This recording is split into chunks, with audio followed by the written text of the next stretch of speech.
Hey, it's James, and I'm coming with you with our first Real Estate Newbie Mastermind Q&A session.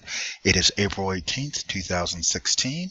I decided to set up a mastermind because I noticed that a lot of new people coming in the business had a lot of questions, and some of them along a similar vein, but some unique questions as well.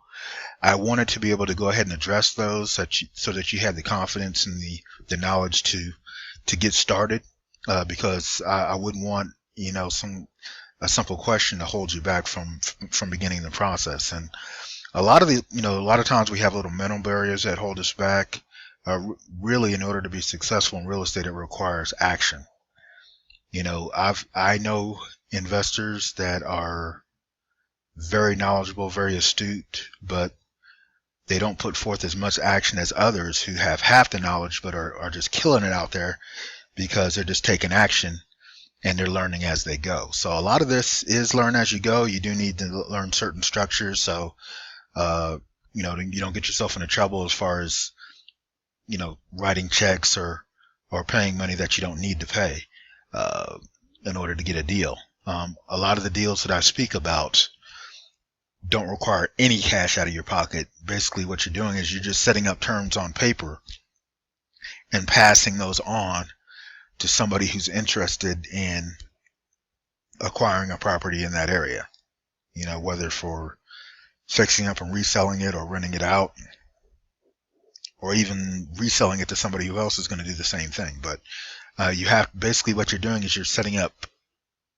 terms, whether it's you're negotiating a price that you can pass on to an end buyer, or you're negotiating terms that you can pass on to an end buyer that are very friendly. Um, you know, the terms, as just to give you an example, could be nothing down, and $500 a month for 20 years. You see, that's a deal that you shouldn't have any problem passing on to anywhere in the country. Um, as far as cash deals, typically, if you're familiar with the process of MAO, maximum allowable offer, where you whatever the retail price for the house is, you're automatically factoring in 70% of that price minus the repairs, minus your profit, and then making an offer. That's your starting point, and you're actually trying to negotiate lower than that. But that's just to kind of give you an example of the two main ways in which you make money in real estate investing. So this is the first Q&A. It's actually recorded. I was hoping for a little bit stronger response as far as the questions coming towards me, but I did receive some, and I'm not going to stop the process, because I feel that we may get more involvement later, to which we can maybe transition to something live, addressing the questions. But I want you to be able to come back to this recording, if ever that question comes up again, or for reinforcement, or for whatever purposes. Also, feel free to contact me too. You can always email me or text me, or give me a call if you think you have a deal that you need some help with. So, but let's go over the questions real quick, and I'll just answer them as I've experienced them personally. And if you have any questions or need further clarity, feel free to contact me or leave comments. The very first question that I received was how to get started. Basically, in order to get started in real estate, you need to make the phone ring. You need to actually be speaking to sellers. So I typically break this up on how to accomplish that into two basic ways of doing it. One is if you have money in order to market. If you do have money, but you don't have a lot of time during the day in order to market, I would recommend yellow letters, bandit signs, using virtual assistants, things of that nature. You can send yellow letters to lists of people that are in possibly distressed situations, like probate, out of town owner, fire damaged properties, things like that. Mail them whatever your budget will allow for. So many yellow letters a week. I actually like to send them out on a daily basis, and then as as you receive calls, pre-screen the call out to determine if they're properly motivated, and if so, proceed with an appointment. And I actually use a lead property information sheet in order to take the leads to determine whether or not they're properly motivated. There's a script included on that. But if you find yourself not in that situation where you have money to market, say that your budget is really, really tight.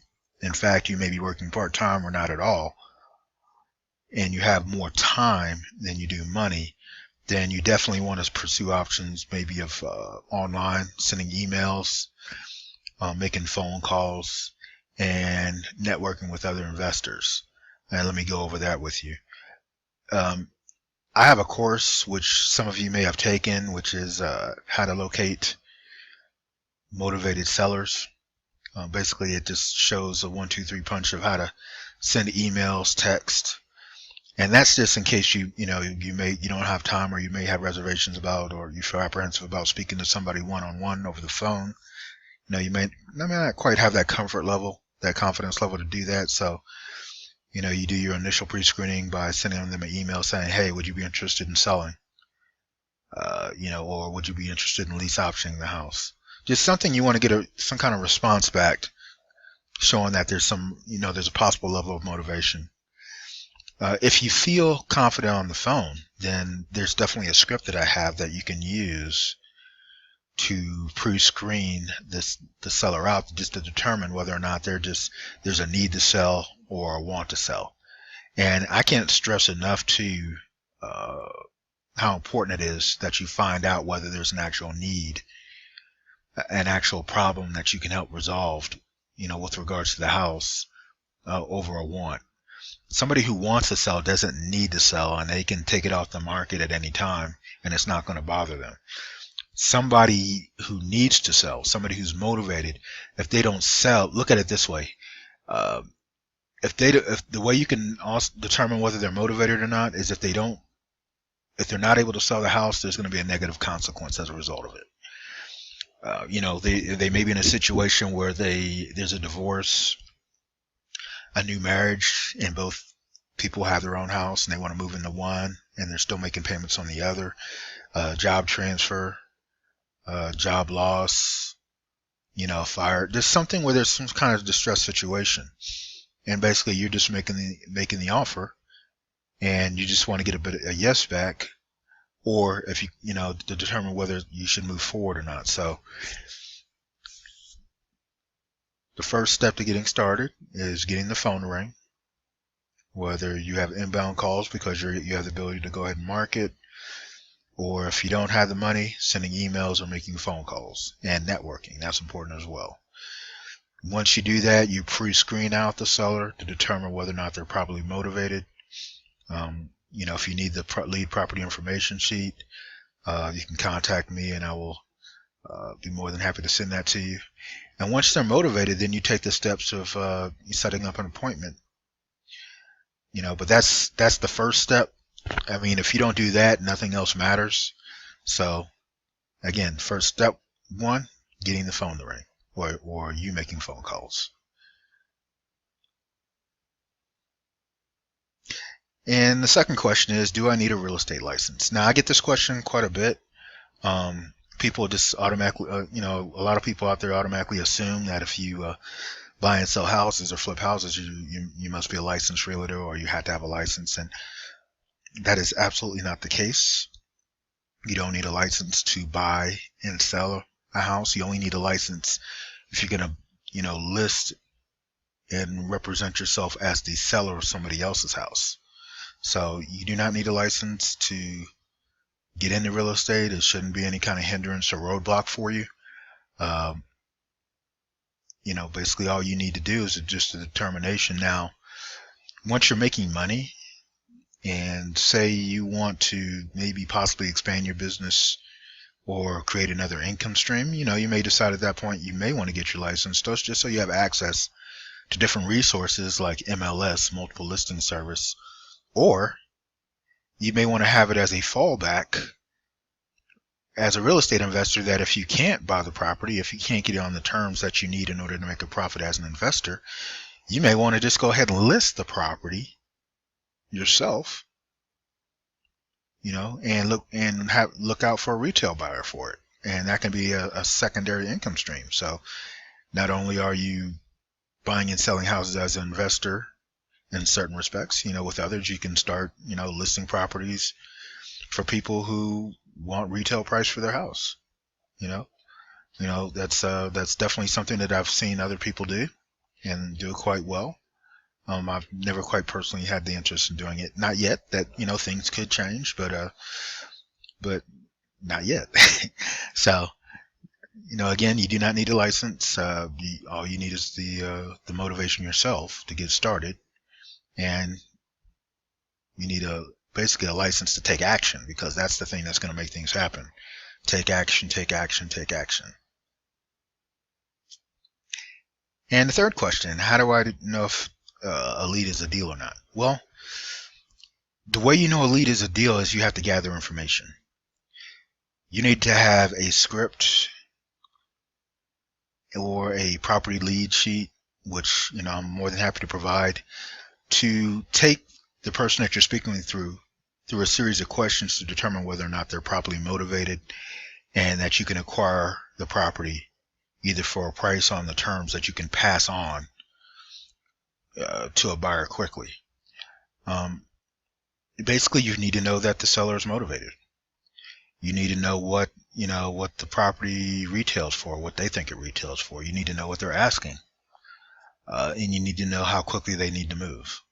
So the only way you can know that it's a lead is, first, they have to be motivated, and then you go over the numbers.